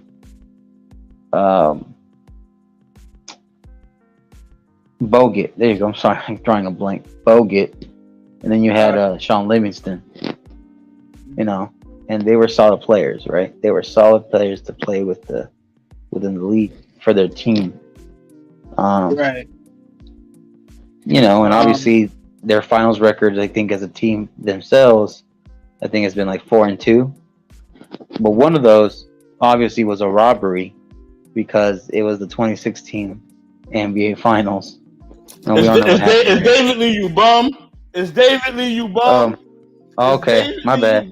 David Bum. Okay, so see, we can't handle that right here. That we cannot handle that. This is my network. This is my network. This is my network, right? He dropped him. We will not promote any slander of any kind, sir. No, I'm gonna talk. Let me tell you something, right? Yeah, listen, Wally. You know why Mr. Best is like that? It's because I mentioned the 2016 Finals, and we knew what happened then when they suspended Draymond Green for Game 5. Listen, y'all been ducking me for so long. Y'all been ducking an ass whooping from me for so long. You seen when we went head up? When we went head up for the play. Here we go. I got you out of there. We went head up for the play. Curry can't beat LeBron 1-on-1. You know that. And I'm tired of y'all, man. Here we go. We know the Warriors are the kryptonite to LeBron. Listen, the Warriors and the Spurs are the kryptonite to LeBron. Western Conference team. The Spurs are not even the Spurs anymore. What are you talking about? I got him, Wally. Hold on, I got him. Did you hear my context, Wally? Who they were? Remember, in the entirety of the career, the Spurs and the Warriors were the Achilles heel of LeBron. No. That's like no. That not even at all. Okay, I'm gonna let him finish. Now I'm gonna come back. Hold on. You trying to compare the 1-2 against the Spurs and 1-3 against the Warriors. Trying to compare the Spurs to the Warriors. Did the Spurs ever go out? They said they had Tim Duncan and the whole crew, right? And let's say they was going against Kobe, right? Did they go out and go get an Allen Iverson? No, they never did nothing like that. No. They never went out and got Tracy McGrady or another top MVP type caliber player. They never went out. But let me guess what? Hey, if Kevin Durant went to go play with LeBron, you wouldn't be complaining, would you? Oh no. If Kevin Durant would have never joined that team, I would have been whipping your candy ass for almost the last decade. And you know that. I'd have been whipping your candy ass for almost the last decade, and you know that. You can't beat me. You know you can't beat me. You can't beat me. You can't. You know Marcus. You can't beat me, dog. I'll say this, right? I'll say this. As far as when it comes to that part of the conversation, I'll have to agree. I mean, I think honestly, because let's be real here. KD, like, even the late great Mamba said it himself. When it came to one guy I couldn't check, it was that dude right there. Man, look, Kevin Durant, that's that dude. When it comes to that paint, is that dude. I mean, hey, I think if he wasn't there too, I think the same thing. It wouldn't be at the same. I don't think so. But hey, woulda, coulda, shoulda. It is what it is. What's going on, Bolo TV? Shout out to the man who inspired me to do this YouTube thing as far as being an avatar and making my character and really doing it on a big level. Bolo TV. I had some great conversations with this man this week. He is the coolest mother in YouTube. And I always tell him that, and he is, man. Great brother. He's amazing. He's awesome. Salute to Bolo TV. Let me finish my thesis. Marcus, let me tell you something. You better hope that I don't stay healthy. And you better hope I don't build chemistry, because we already convinced Russ to come off the bench. If we build chemistry and I stay healthy, that West is mine. The only concern I got in the West is not. I mean, you're a concern. I'm not gonna disrespect the Warriors. They are definitely a concern. But outside of y'all. You know what I'm saying? I'm pretty sure we could beat y'all. I'm pretty sure we could. But if we get rid of y'all, there's nobody else in our way. Probably maybe John Morant, maybe. There ain't nobody else in our way. No, not even John Morant. No, not even. Honestly, I'm gonna be honest. I say one thing. Man, y'all are a bunch of cappers and haters. Silence you.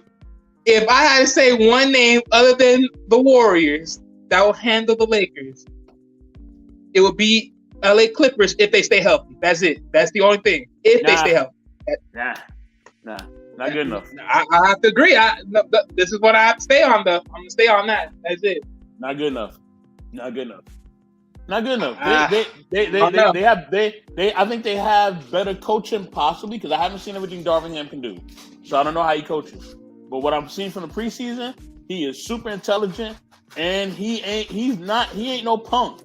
Like Darvin Ham, if he got Westbrook coming off the bench, that lets you know he's not playing games. Like you can tell him his demeanor, you can see how he sits on the bench, his mannerisms. Like he that's his team. Like ain't no debating that. Darvin Ham is the coach of that team, and he ain't playing. And that's what they needed. They need somebody gonna come in and say, "Listen, LeBron, you do this. More chips. LeBron, you do this. AD, you do this. AD, I don't care if you want to play center. You're playing center anyway." And that's just what it is. That's what we needed. The only thing is, AD needs a lot of help on that defense stuff. But he got it though. He got Thomas Bryant. He got it, but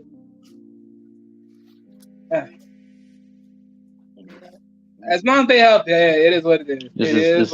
This is so disgraceful. This is such a shame. It's such a shame. Such a shame. Hold on. LeBrick James, Russ Westbrook, Anthony diagnosed Davis because he's always diagnosed with some bullshit. Patrick Boo Beverly. Listen. This is why LeBron knew because even Patrick Beverly was locking down LeBron. A little 6'1" versus 6'9", 260 pounder locked him down, and then Russ Westbrook. And then you have Anthony diagnosed Davis, who's always medically checking out, medically uncleared. Right here. Patrick Boo Boo walks around always pissed off like someone boo booed in his eggs.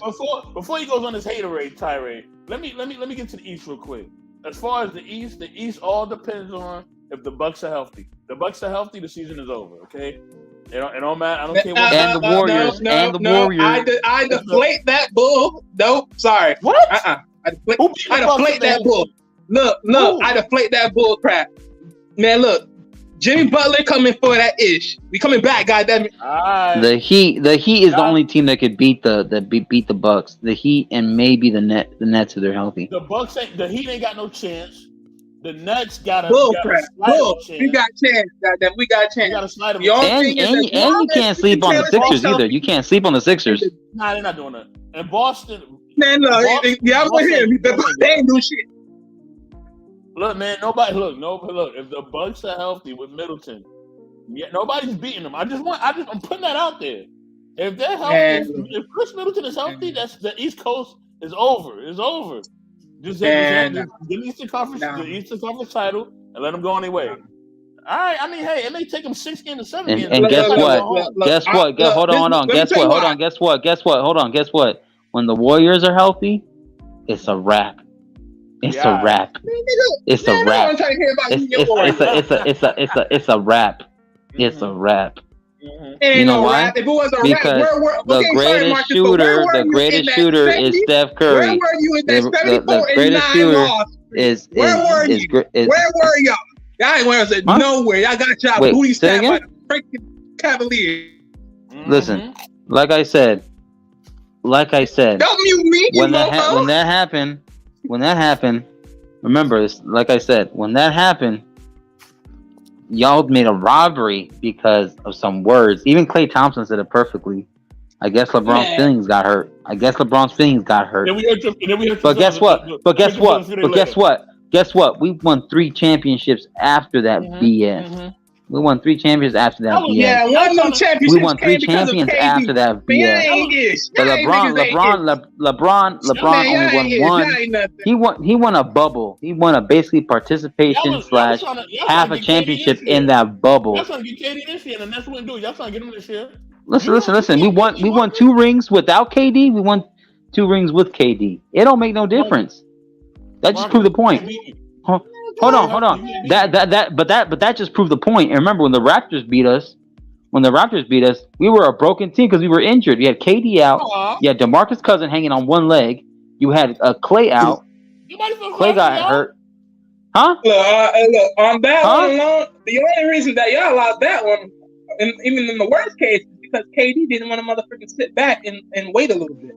Mm-hmm. It didn't That's matter his fault. because we still had Clay. We didn't even need KD to win with us. We needed Klay Thompson to be healthy, but Klay Thompson got out. He got hurt. Don't make no sorry for you, bums. Klay Thompson got hurt. Listen. I know it's tough to be a Laker fan, especially these last 8 years or so. 8 or 9 years. 8 or 9 years. I get it. It's been tough. It's been tough for y'all.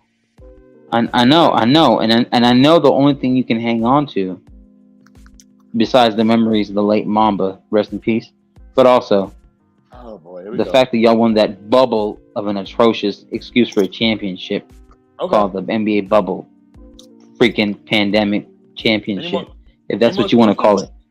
Man, no excuses. How are we making excuses if we just won a championship last year? 4 in 6 or 7 years. I never told you I made excuses. Huh? Marcus. We've been to 6 finals in the last 7 years? Marcus. Yeah. If I'm healthy, get this pen off my face. If I'm healthy, and I beat you this year, Marcus. Okay. We're not talking about Kawhi Leonard.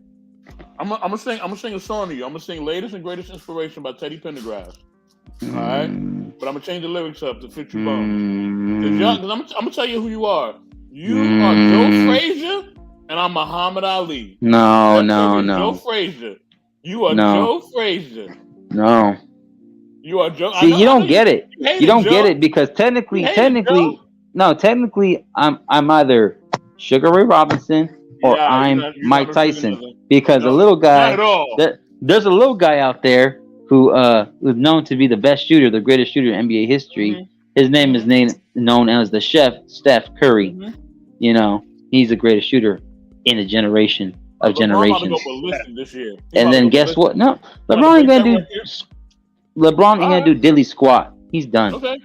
He's done. He gonna put up his numbers, but he's done as far as the championship era. Okay. He got his 3.5 rings. He's 3.5. Good. Yeah, that bubble championship counts as half a championship. It doesn't count as a whole. but 3.5 championships is still good. It's okay. I understand because our whole team was freaking hurt. But it's okay. I understand. Who fault is that? But it's not. Like I said, those players got hurt in the game, playing the game. Injuries are part of the game. But guess what? Let me see. Hey, when LeBron, AD, and Russ are hurt, talk to me. Or at least 2 of those 3 players are hurt on your team. You really think they're gonna win? I don't think so. So the same way that Clay, Big Boogie Cousins, and KD got hurt, and then a 4th player got hurt too. I think it was Iguodala or somebody else got hurt. All those players got hurt, and they were all out in that 2019 finals against the Raptors. In 2016, we all know what happened. We all know what happened. LeBron's feelings got hurt. Mr. Best was trying to pat him in the back, making sure he don't cry later to Savannah. It is what it is. Okay. But he had to get that one where it took him. It took Kyrie to hit the dagger. It took Mr. Best. It took Kyrie to hit the 3, so that way LeBron could be like, again, just like Ray Allen saved my career. I'm good. Okay. Just like him, Ray Allen. So I guess there was no Game 7 against the Spurs. Okay. In order for it to be a Game 7, you had to win Game 6, and if it wasn't for Ray Allen's 3, he saved his career. And that's what you bums hate to mention. There was a Game 7, which was a very competitive Game 7, by the way. All right. Other than for the arguments of it all, right? This is one thing I'm gonna say. I don't think Russ coming off the bench is a good thing for him, honestly. And this is the only reason why I say this. I think if they only play to his strengths to a certain degree, I think it's just better for him to be on the starting line than being on the bench. But I digress. But at that moment, you're going to sacrifice the team's success for Russ's pride. And this is why I'm saying playing to the strengths. I already know the downfall side. If I'm saying playing to the strengths, as long as he can get the ball, as long as he can handle the ball long enough to get down there, and that score or need to pass it effectively is all that really matters. He could be a good 6-man right now. He can produce 18 to 20 points. He'll be good. And he can get like 7 and 7. Like Man, y'all 19, trying 27. to mediocre this man down to being a freaking. Wait a minute, 27 and 7. 27 and 7 is bad. Hey, as long as he getting his numbers, fine. But damn it, it just this downrated. I don't believe this. All I know is, Mr. Best, you got to hold that L. So you're holding it proudly, and I salute to you because you're humble about holding that L. All the youngins should take heed and watch how you're taking this L and boastful, and you're not complaining about it. You're handling with grace. It shows the humility in it. This is very intellectual of you, aka the intellectual SoapBox. It's how you finish. Exactly. And last I checked, the Warriors finished the season great last year. So they won a championship. So that's the highest. And because I remember when they were down 2-1 in those finals, 4 months ago, and they came up and they won 3 straight after being down 2-1. And the same thing they did with the 2015 Cavaliers. Oh, but you know what's funny? You don't take into consideration 2019, but I guarantee you take into consideration what happened in 2015 when the Cavs had players hurt. But when it doesn't happen to them now, you don't want to be, well, the Warriors, so what if they had injured players? Well, guess what? So what if the Cavaliers had injured players in 2015? Oh well. It is what it is. It is what it is. It is what it is. And don't get me started when they lost to the Spurs in 2014, when they lost to the Mavericks in 2011. Don't get me started on those. Anything else? Because Kawhi clamped him down. Wait a minute, they're doing some pre-games. They're doing some pre-games in the NBA right now? You mean preseason? Yeah, like the preseason games? Yeah. Preseason is done. It's over. They only had like 3 or 4 games. I'm seeing some of these records. I'm like, well, what the frick is this? Yeah, they only had like 3 or 4 preseason games each team, just to get them like out of that rust and like kind of see what how they're playing. Yeah, I see this. I'm just saying. But we'll see. Because I personally don't think I have the Lakers doing that much this year. I have the Clippers actually coming back and actually doing well. Maybe going back to the Western Conference and playing against the Warriors. At best, the Lakers make it to the second round. At best, that's my opinion. So they're not going to be a complete garbage team. They'll be in the playoffs, I think, the Lakers. Okay. But sorry, LeBron.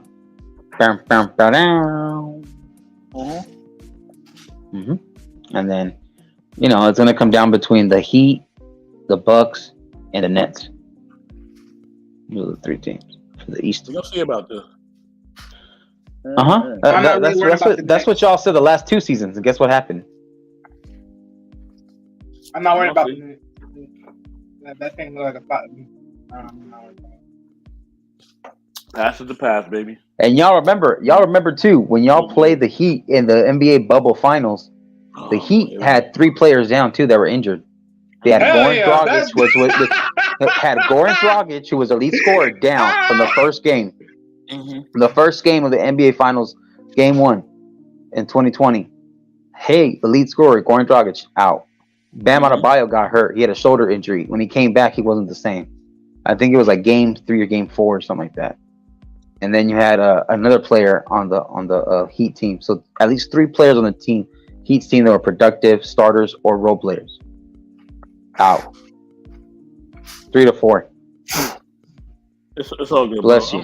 It's all good. No, and it took him 6-7 games to beat the Heat still, because Jimmy Butler was still trying to carry him. But it's all good. Y'all still won half that championship. Shout out to LeBron and his 3.5 championships and 10 tries. But Jordan, he never had to take that L like that. And guess what? At least Curry has a winning record in the finals. Oh, he does. Okay. Yeah. At least, hey, like I said, your guy might have more MVPs, but overall, who changed the game even more was Steph Curry. Mm-hmm. He changed the game even more. Oh, really? Yeah, For the- making 3-pointers for the young look generation. like their goal when reality is not all that. Mm-hmm. But I digress. 3-point boom. Yeah. And remember, if the Warriors don't do nothing, it's the Clippers this year's doing something. Oh, okay. If they stay healthy, of course. Yeah, as long as they stay exactly, Wally. As long as they stay healthy, because when healthy, they're a Western Conference Finals team, if not maybe an NBA Finals team. Now, remember what I said about healthy, because let's be real here. If what's his name plays that, oh, I'm still injured bull-ish. Talking about Kawhi? Yeah. Yep. Wait a minute, but remember this. Kawhi didn't just do it once, he did it twice. And he won NBA Finals MVP and Defensive Player of the Year as well. So. I mean, hey, that's all it is. But all I'm saying is, if he does that any more longer than he does, when the team needs him, that might look a different. That's the whole point. I don't know. Hopefully. Because they got John Wall this year too, so the Clippers got to show out. They got John Wall. Yeah, John Wall is actually one of the fastest guy. Yeah, but funny thing is, they're saying that John Wall might be on the bench and Reggie Jackson. Yeah, Reggie Jackson's gonna be the starter. Yeah, it's okay, Mr. Best. I know it's gonna be a tough year for y'all Lakers again, but y'all be okay. Y'all took some tough losses over in the preseason. I've been watching. That's sad. But it's okay. It's okay, Mr. Best. I don't feel bad for y'all. I'll pray for y'all. Preseason, baby. I ain't worried about it. Yeah. I get you. Yeah. Oh my goodness. We shall see. One thing you gotta love about sports talk. That's that trash talk as well. Mark my words, sir. Y'all going down. All right, we'll see. We shall see, sir. We shall see. But yeah, listen, y'all. This has been another edition of the Intellectual Soapbox Sports Edition Part 3. You know what I'm saying? I'm about to close it out. You know what I mean? And yeah, man, we'll be back next Sunday. You know what I'm saying? We're gonna be talking about the first week of opening week of the NBA season. You know what I mean? And we're gonna see if sophomore Marcus is able to deliver on all the smack that he's talking. We're gonna see if he's able to deliver on all the smack. Shout out Dub Nation, Golden State. You know what I mean? And yeah, we'll see. We'll see if the champs, are gonna play, well. You know what I mean? The defending champs, and I respect them. You know what I mean? I'm gonna bring that heat, but I respect them though. I respect the champs. You know what I mean? Now say it like this. We're gonna see Draymond's gone by after this. See what they do. You know what I'm saying? Go ahead, Wally. No, I'm saying after this year, they better win after this. They better win this one because after this year, Draymond saying he walking. I'm sad for y'all boys. Well, after this year, a lot of young guys are coming, man. So Luka's coming. Yeah, but I mean, yeah. We're gonna see what's about. It's still about having a great team. So we're gonna see what's what. But listen, y'all. Yeah, but he's the best scorer of that team. Word, man. Salute to everybody. Salute to sophomore Marcus. Salute to Wally. Salute to everybody in the chat and the panel. You know what I mean? Much love to all y'all, man. You know what I mean? This has been Intellectual Soapbox Sports Edition Part 3. Part 4 is next week. You know what I mean? Holla at us, man. We're here. You know what I mean? And we definitely going to be bringing you some more great sports talk, man. All right, y'all. Peace. Peace out. Peace. DJ.